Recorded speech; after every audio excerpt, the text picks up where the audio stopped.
The Council has found no evidence of any connection between Saren and the Geth.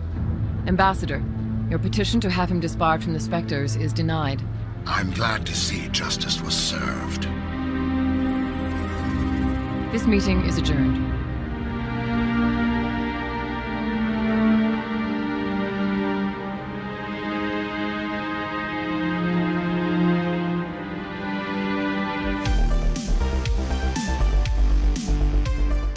Welcome to the realm between the edge of twilight and the darkness of night. This is the New Dominion, and I am Dusk Cerberus. On this journey, I will explore the truth about the Asari and Mass Effect by delving deep into all the lore that I can find about the blue alien race of only females who dominate this galaxy. If you're one of those people interested in these blue ladies, notice that they have a significant presence everywhere you go, especially when you are introduced to them in the first Mass Effect. From dancing on tables in bars to the highest levels of the galactic government, the Asari and their culture are everywhere and anywhere, it seems like. Now, there are many rumors about the Asari due to them being monogendered and having unique reproduction in comparison to the other alien species that we'll talk about later in other videos. There's lots of misinformation that has led many other alien races to believe that they are very promiscuous by nature, and that has left a kind of a negative mark on their reputation as a whole. This also makes them one of the more interesting races to learn about in Mass Effect, and why I wanted to start with exploring their lore first for this series. I just want to know the truth and kind of like share it with you. So who are the Asari? According to the game codex, the Asari were the first species to discover the Citadel, a huge space station constructed by ancient aliens. It has served as the political and cultural and financial center of the galactic community. Good timing, Commander. I was just about to bring us into the Citadel. See that taxpayer money at work.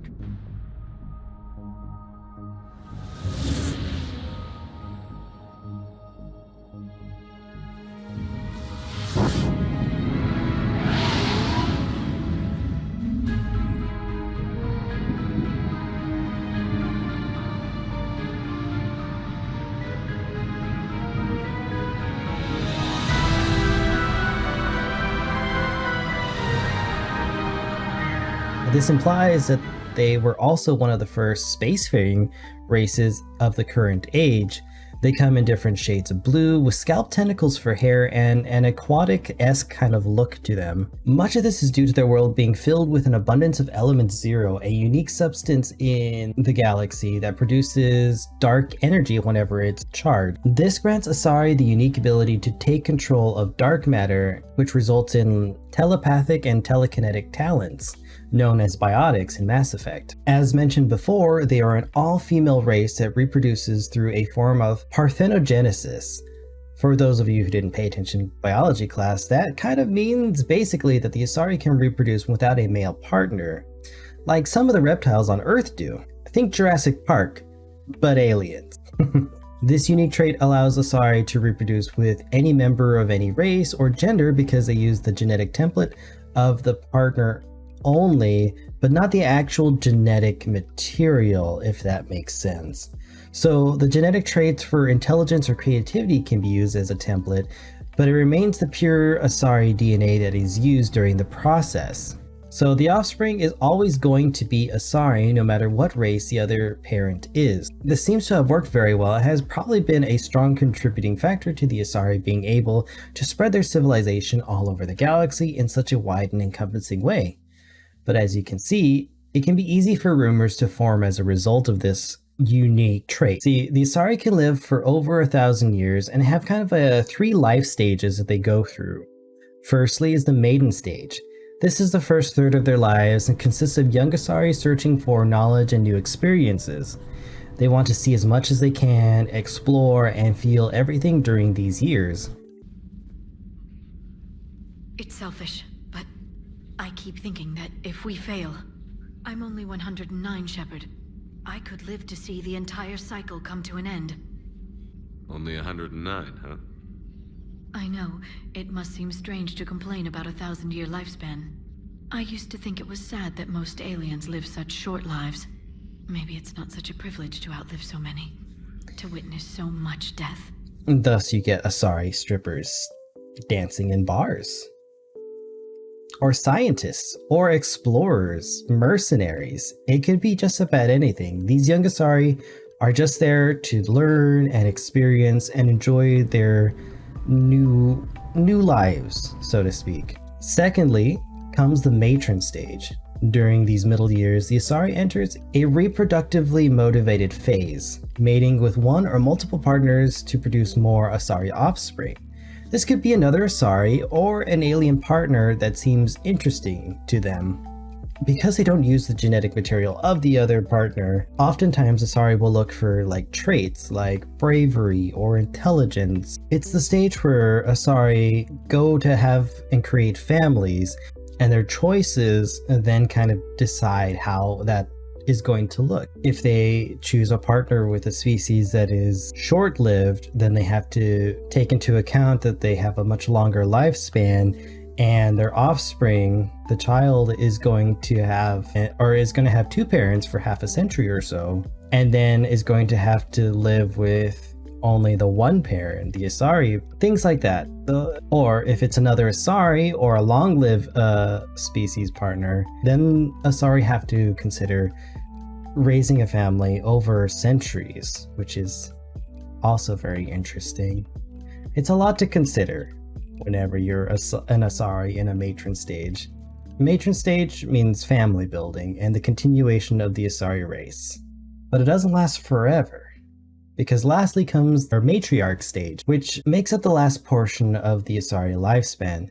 This is the stage where she will assume roles of leadership, or she may take up positions of power or serve as counselors in government. They may end up being experts in a field and decide to teach or continue studying. They can become philosophers or advisors from their numerous years of life.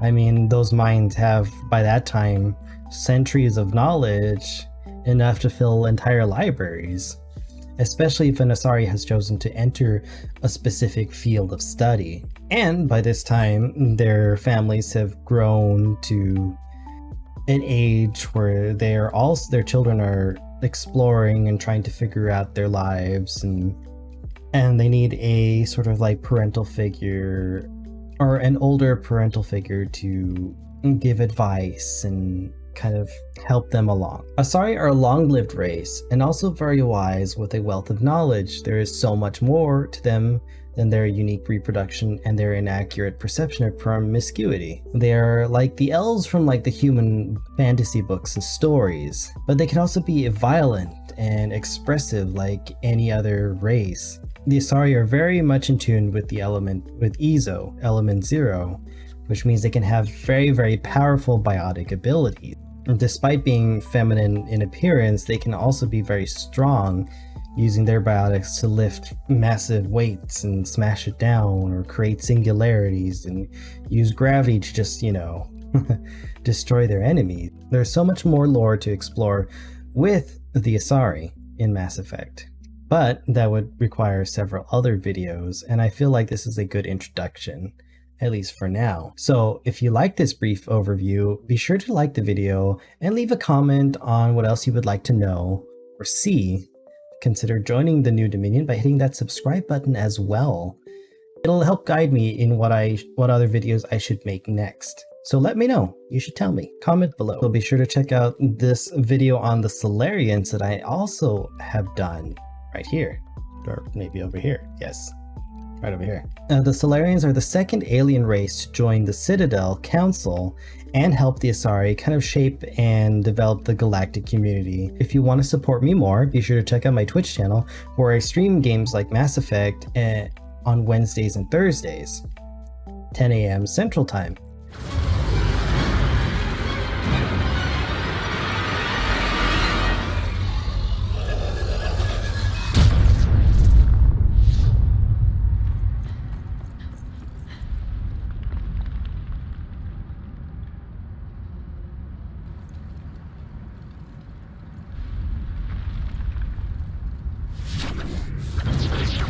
That's it. Tell your boss I'm coming for him. So come join the live streams and chat with me at twitch.tv/Dusk Cerberus, just like it's spelled out. You're free to enter that chat and talk to me about lore. We can look it up together, or maybe I already know about it. My favorite thing is interacting with people and sharing stories, so I would love to see you there. Anyway, I hope you like this story. In the realm between the edge of twilight and the darkness of night, this is the New Dominion, and I am Dusk Cerberus. I will see you on the other side.